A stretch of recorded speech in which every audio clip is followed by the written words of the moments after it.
بسم اللہ الرحمن الرحیم۔ آج ہم لوگ اردو کی تیسری کا تیسرا پارٹ پیج نمبر 3 اور سبق نمبر 2 پڑھنا سیکھیں گے۔ تو چلیے آج کا سبق شروع کرتے ہیں، اور ہماری ویڈیو کو جو لوگ دیکھ رہے ہیں وہ ہماری ویڈیو کو لائک کرے اور شیئر کرے اور ہمارے چینل کو سبسکرائب کرے تاکہ اس طرح کی یوزفل ویڈیو ہم آپ کے لیے لاتے رہیں۔ تو چلیے آج کا سبق شروع کرتے ہیں۔ دیکھیے دوسرا سبق ہے، ہیڈنگ ہے جناب رسول خدا محمد مصطفیٰ صلی اللہ علیہ وسلم کا ذکر۔ جناب رسول خدا محمد صلی اللہ علیہ وسلم کا ذکر۔ عرب ایک ملک کا نام ہے۔ عرب ایک ملک کا نام ہے جس میں اونٹ بہت ہوتے ہیں۔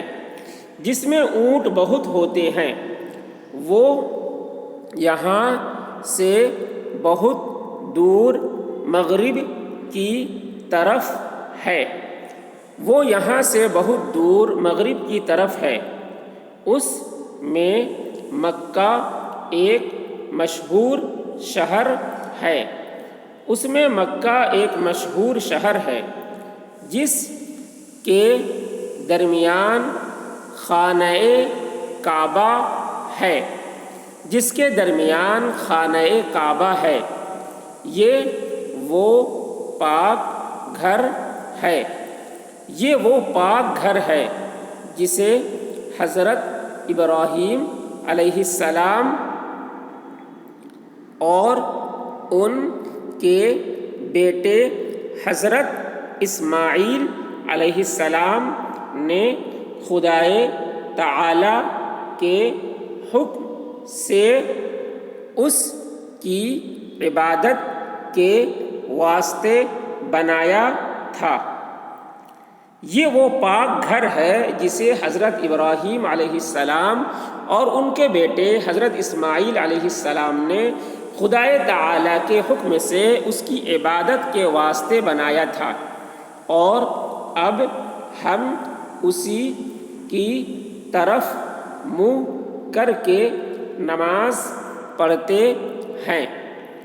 اور اب ہم اسی کی طرف منہ کر کے نماز پڑھتے ہیں۔ شہر مکہ کو حضرت اسماعیل علیہ السلام نے بسایا تھا۔ شہر مکہ کو حضرت اسماعیل علیہ السلام نے بسایا تھا۔ آپ بھی وہیں رہتے تھے۔ آپ بھی وہیں رہتے تھے۔ آپ کی اولاد بھی وہیں بسی۔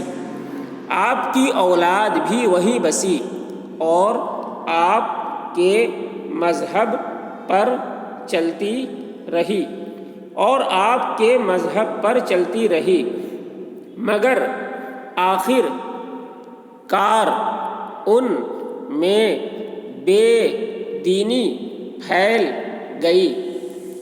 مگر آخر کار ان میں بے دینی پھیل گئی، یہاں تک کہ خانہ کعبہ میں بھی جو عبادت کا خاص مقام اور بڑا مقدس گھر ہے، یہاں تک کہ خانہ کعبہ میں بھی جو عبادت کا خاص مقام اور بڑا مقدس گھر ہے، مٹی اور پتھر کی مورتی جنہیں بت کہتے ہیں رکھی گئیں۔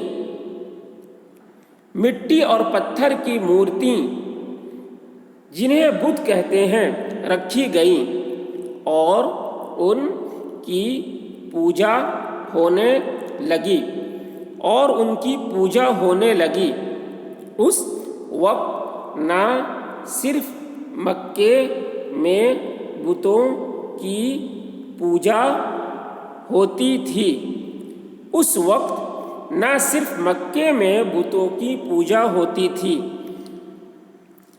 بلکہ دنیا کے سارے ملکوں میں یا تو بت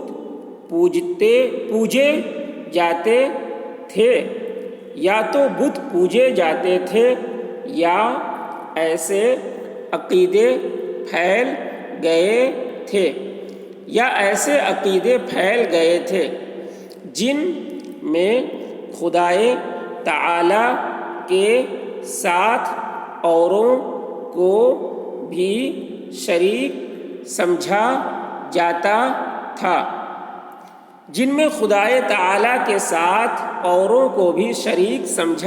تھا اس حالت میں اللہ تعالی نے اپنے فضل و کرم سے حضرت اسماعیل علیہ السلام کے گھرانے میں اللہ تعالیٰ نے اپنے فضل و کرم سے حضرت اسماعیل علیہ السلام کے گھرانے میں ہمارے رسول کریم صلی اللہ علیہ وسلم کو پیدا کیا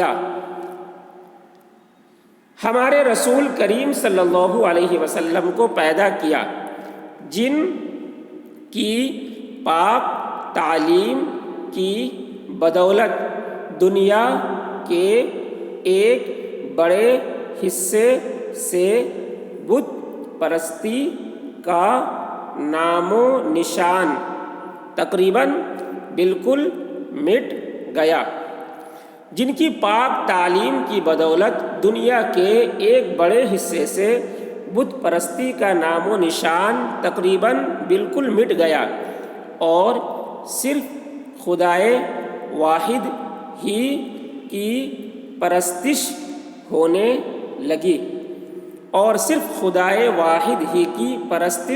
لگی پھر سے ایک بار دیکھ لیں پورا سبق. جناب رسول خدا محمد صلی اللہ علیہ وسلم کا ذکر. عرب ایک ملک کا نام ہے جس میں اونٹ بہت ہوتے ہیں. وہ یہاں سے بہت دور مغرب کی طرف ہے. اس میں مکہ ایک مشہور شہر ہے جس کے درمیان خانہ کعبہ ہے. یہ وہ پاک گھر ہے جسے حضرت اور ان کے بیٹے حضرت اسماعیل علیہ السلام نے خدائے تعالیٰ کے حکم سے اس کی عبادت کے واسطے بنایا تھا، اور اب ہم اسی کی طرف منہ کر کے نماز پڑھتے ہیں. شہر مکہ کو حضرت اسماعیل علیہ السلام نے بسایا تھا. آپ بھی وہیں رہتے تھے.